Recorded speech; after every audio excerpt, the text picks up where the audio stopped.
Buenas tardes, mis amados. Nuevamente estoy con ustedes para compartir la maravillosa palabra de nuestro Dios. Para mí, como digo, siempre es una alegría poder llegar a vuestra vida con la palabra del Señor, a vuestros hogares con la palabra del Señor.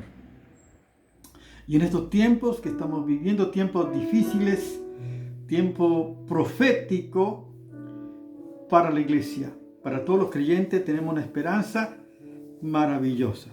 Sabemos que todas, como dice la Biblia, y sabemos que a los que aman a Dios, todas las cosas ayudan a bien. Esto es a los que conforme a su propósito son llamados. Romanos capítulo 8, verso 28. Todo lo que ocurre al cristiano, al Hijo de Dios, está en los planes perfectos del Padre para con sus hijos. Por eso estamos hablando que todos nosotros pertenecemos a la iglesia de Jesucristo. Por eso estamos viendo en este tiempo la iglesia que se va y la iglesia que se queda. Hay lamentablemente muchas iglesias que son multitudinarias, que muchos se quedarán en este tiempo. Porque hacen las cosas del Señor, pero sin el Señor, sin los recursos del Señor. Muchos hacen la tarea del Señor con sus propios recursos, con sus proyectos, pero no están haciendo la voluntad del Señor, los proyectos de Dios, los valores del Señor, de acuerdo al plan de Dios, a la palabra de Dios. Por eso estamos compartiendo a la luz de las Escrituras la palabra de Dios, la iglesia que se va. Amén. Fíjense que el Señor dijo, el Señor Jesús mismo dice la palabra. Jesús dijo, yo edificaré a mi iglesia y la puerta del Hades no prevalecerá contra ella. La iglesia de Jesucristo es la que se va. Hay iglesias que solamente están siguiendo al hombre, pero no a Dios. Idolatran al hombre. Adoran a la criatura antes que al Creador, el cual es bendito por los siglos. Por eso vamos a estar compartiendo. Otra iglesia, lo que dice la palabra de Dios. En Colosenses capítulo 1, del verso 1 al 5, vamos a compartir la palabra del Señor.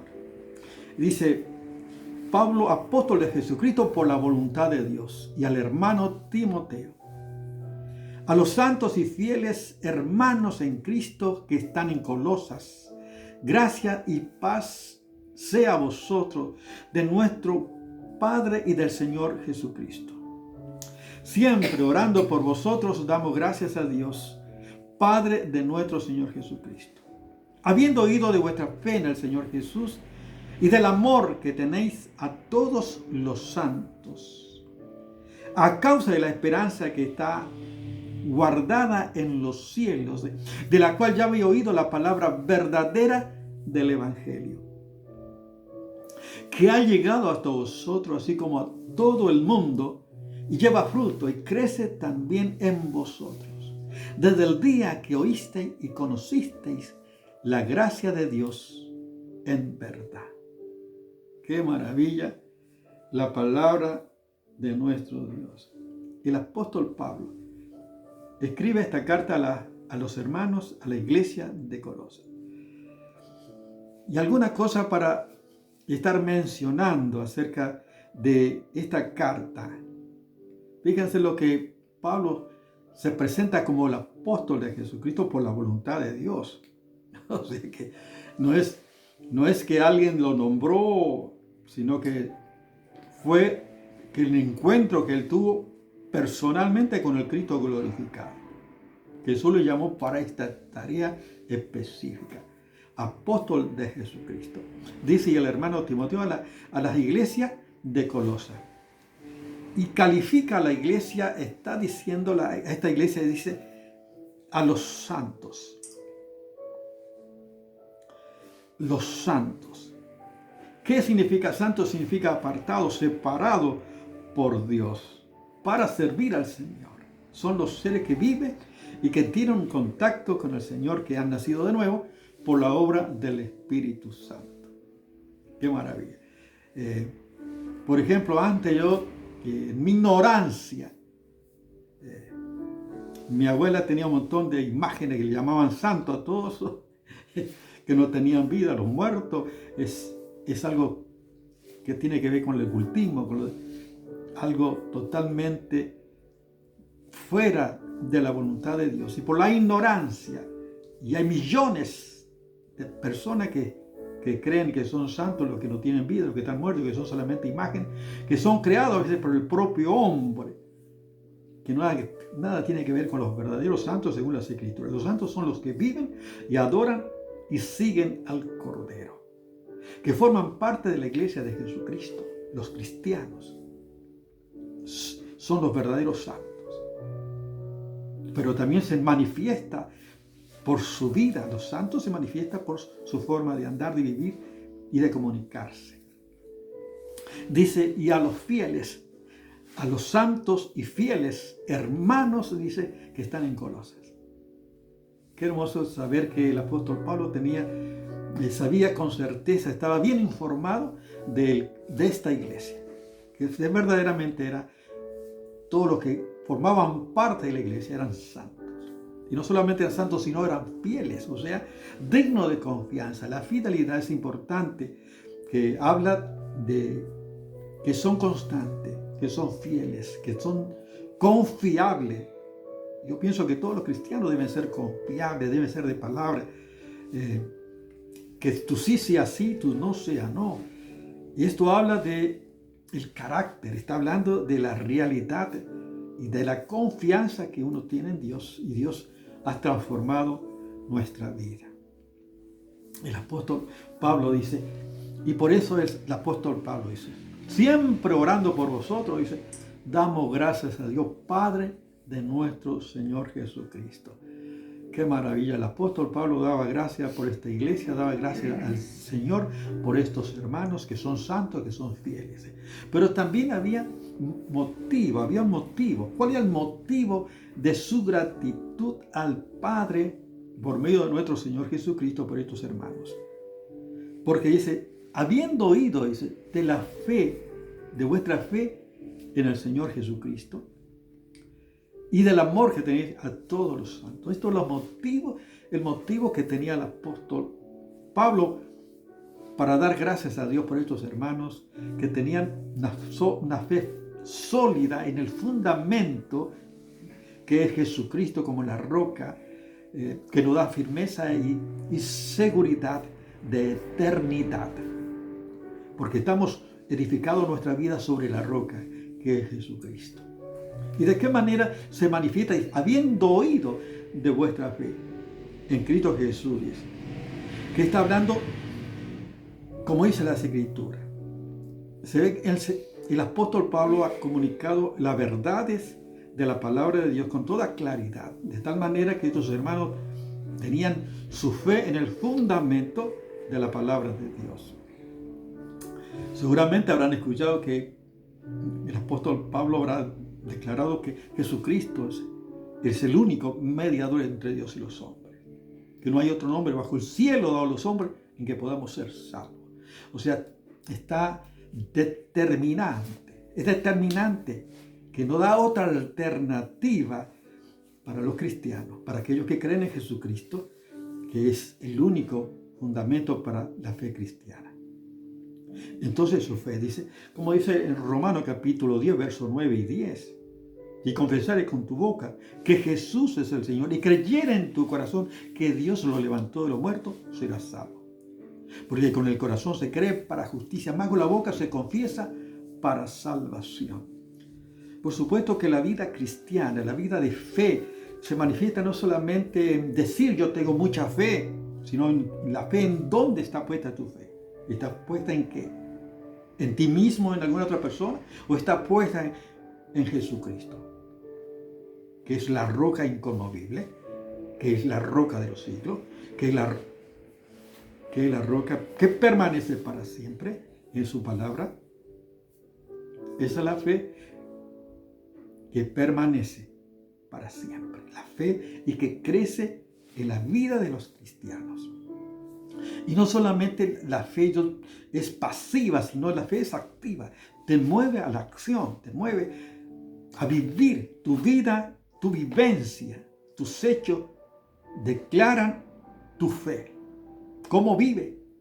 Está declarando la fe que tiene en el Hijo de Dios. ¡Qué maravilla! Por eso la palabra del Señor, el apóstol Pablo, estaba seguro por lo que, habiendo oído de vuestra fe en Cristo Jesús y del amor que tenéis para con todos los santos. ¡Qué maravilla! La fe se manifiesta en los momentos difíciles, en los momentos límites, y cuando la fe se manifiesta en aquello que tiene un fundamento firme en las Escrituras, que está creciendo a pesar de todas las circunstancias que está pasando.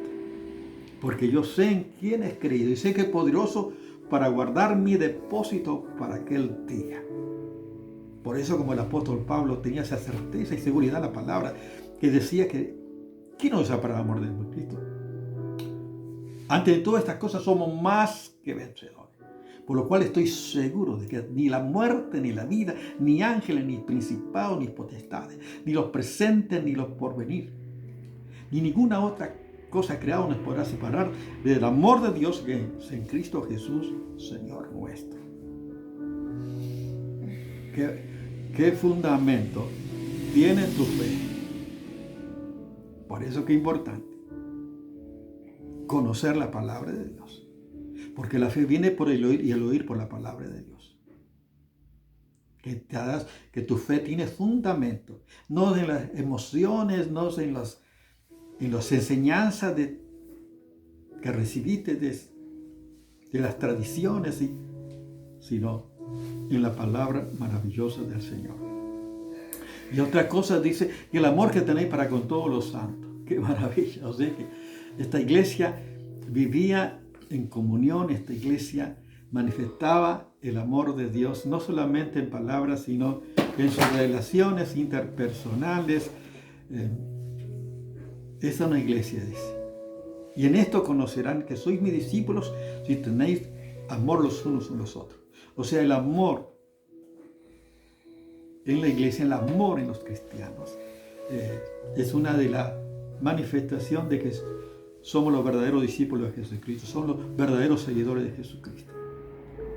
El amor tiene que ver de tratar, cuando veo a un hermano caído, de levantarlo, y inclusive si ha caído, poder confrontarlo con el amor y la mansedumbre para restaurarlo, no para condenarlo, sino para restaurar. Cuando perdonamos y oramos por todas las necesidades del cuerpo de Cristo, de todos los hermanos, estamos manifestando nuestro amor, que nos amamos los unos a los otros.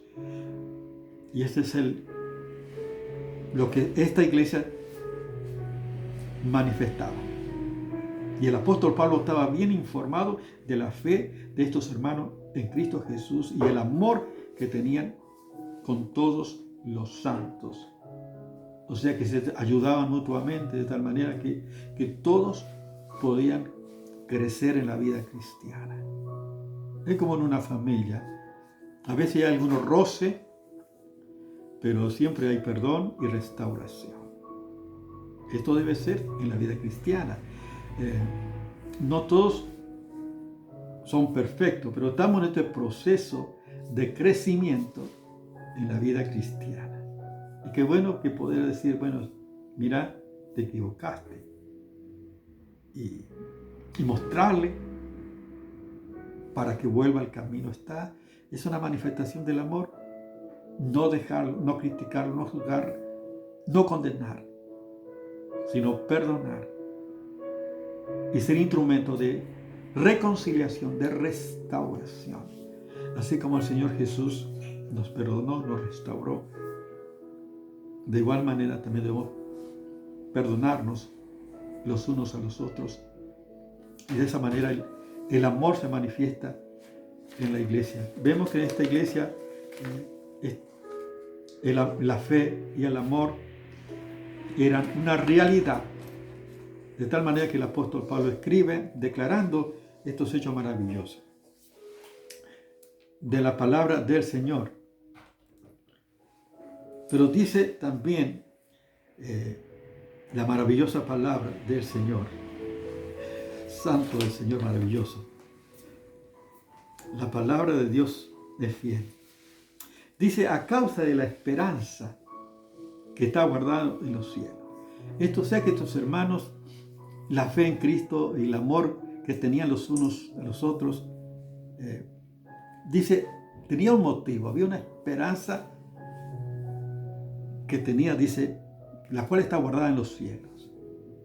Sin lugar a duda, el apóstol Pablo ha enseñado a la iglesia, a los hermanos, todas las enseñanzas, todas las doctrinas que son necesarias para que uno tenga no solamente de la salvación, del crecimiento a la vida, sino inclusive la esperanza que tiene un cristiano. Y aquí estamos de paso, pero somos ciudadanos del cielo. Amén. Dice, nuestra ciudadanía está en los cielos, de donde esperamos también al Señor Jesucristo, el cual transformará el cuerpo de la humillación nuestra para que sea conforme al cuerpo de la gloria suya, por el poder con el cual también puede sujetar a sí mismo todas las cosas. Ahora, o sea, nuestra ciudadanía está en los cielos. Y estos hermanos tenían esa esperanza tremenda. Ese era el motivo por el cual vivían de esta manera. Tenían una esperanza impresionante. Como dice también Pedro capítulo 1, verso 3 al 5, dice, bendito el Dios y Padre de nuestro Señor Jesucristo, que nos hizo renacer para una esperanza viva por la resurrección de Jesucristo de los muertos, para una herencia incorruptible, incontaminada, inmarcesible, reservada en los cielos para vosotros, que sois guardados por el poder de Dios. ¡Qué maravilla! La esperanza viva que tenemos por la resurrección de Jesucristo.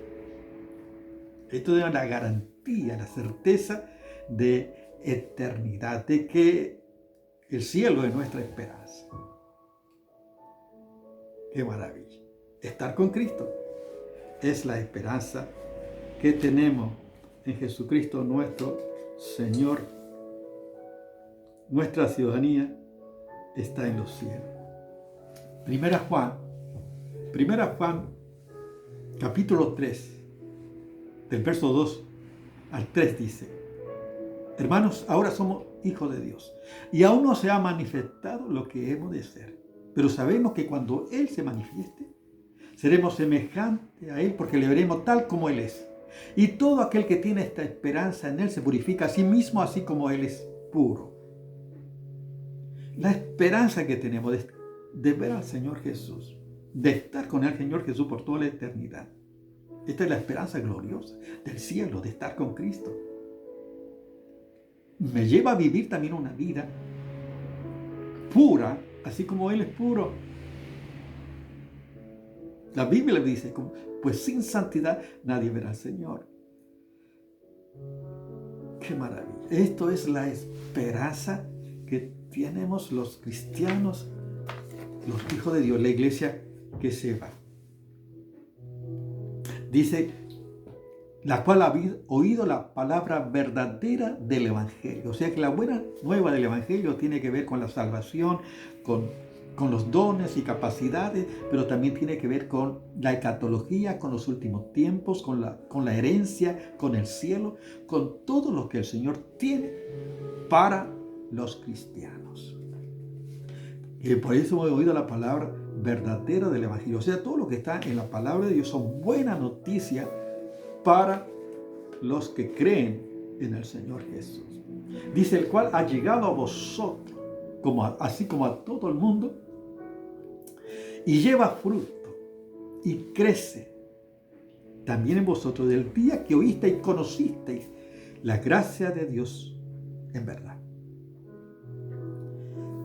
El alcance que tiene, así como no solamente la buena nueva, el Evangelio llegó a la iglesia de Colosas, sino a todo el mundo, dice, y lleva fruto y crece. O sea que en el tiempo del apóstol,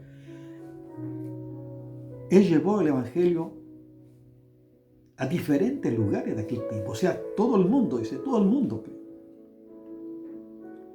Y ante la venida del Señor Jesucristo, dice que el Evangelio será predicado a todo el mundo para testimonio. Eso no significa que todo el mundo se van a convertir, pero va a ser para testimonio de haber recibido, de haber escuchado la palabra del Señor. Dice y crece desde el día que oíste la gracia de Dios en verdad. Oíste y conocisteis la gracia de Dios en verdad. O sea, ¿cuándo comenzó todo eso? Comenzó cuando la iglesia de Colosa, cuando todos los hermanos de Colosa recibieron al Señor Jesús. Es el origen de la vida espiritual, de la vida cristiana. Pero es el comienzo. Comienza a dar fruto y crece. Desde ese en contacto con el Señor comenzó la vida cristiana en todos estos hermanos, que como dice el apóstol Pablo, esta es la iglesia que se va, la iglesia que es santa, la iglesia que es fiel, la iglesia que tiene su fe en el fundamento de las Escrituras, que es Jesucristo, Señor nuestro, y el amor que tiene con todos los cristianos. Y la iglesia que tiene esta esperanza viva, la esperanza del cielo, de encontrarse con el Señor. Yo te pregunto, ¿eres santo porque eres apartado por el Señor? ¿Eres parte de la iglesia de Jesucristo? ¿Has nacido de nuevo? ¿Estás caminando en obediencia al Señor? ¿Eres fiel? ¿Tu fe está fundamentada en la palabra de Dios, en Jesucristo? ¿Y el amor se manifiesta en tu vida, en las relaciones interpersonales con tus hermanos? ¿Cuál es tu relación? ¿Cómo está? ¿Estás preparado? Porque el Señor Jesús va a venir a buscar a esta iglesia. A esta iglesia. Esta iglesia que es santa, esta iglesia que es fiel, esta iglesia que tiene fe en Jesucristo, que está esperando a Cristo, que tiene una esperanza. Esta es la iglesia que se va. Yo me voy con Cristo. Yo espero a Cristo. Yo amo su venida. Y si tú no tienes a Cristo, qué bueno que puedas ser parte también de esta iglesia que está preparada por el Señor para estar con Él por toda la eternidad. Yo quiero guiarte en una oración. Si no tienes a Jesús en tu vida, ora conmigo de esta manera. Señor Jesús, gracias te doy por esta enseñanza de tu palabra. Yo quiero poner mi fe en ti, mi confianza en ti. Señor, yo creo que tú eres el Hijo de Dios. Y yo creo que vengas a mi vida y que seas mi Señor y Salvador. Perdona mi pecado, Señor. Y límpiame de toda maldad. Con tu sangre, Jesús, te doy gracias. Te doy gracias, Señor. Y Padre, yo te ruego que bendiga también a cada uno de mis hermanos en este tiempo. Bendice a la iglesia, Señor. Bendice a tu iglesia, a los que te siguen, a los que te aman, a los que confían en ti, Señor. Yo te pido por los que son tuyos, Señor, los que son redimidos por la sangre de Jesucristo. Te pido que tú les sostengas en este tiempo, tú los bendigas, tú los guardes, tú los sanes en este tiempo, Padre. Yo te ruego por los hermanos, Señor, que están pasando por sus dificultades en este tiempo, por pruebas, Señor. Yo te ruego, no te pido que los quites, sino que los fortalezcas, Señor, para que puedan ser, para que sean más que vencedores. Y así te pido también por los hermanos que están en Ucrania, Señor, en Rusia, Señor, en Estados Unidos, en diferentes lugares, y que están pasando por dificultades. Señor, te ruego que tú les guardes, que tú les dé la salida en este tiempo y provea sus necesidades. Padre, gracias por tu bondad, Padre Santo. Yo te doy toda la gloria por tu fidelidad. Y gracias, Señor, porque esperamos tu venida. Yo sé que tú vas a venir a buscar a tu iglesia. Estamos esperando, Señor. Te esperamos y te damos gracias, Señor. Ven pronto. Amén. Sí, ven, Señor Jesús. En tu nombre, amén. Dios te bendiga.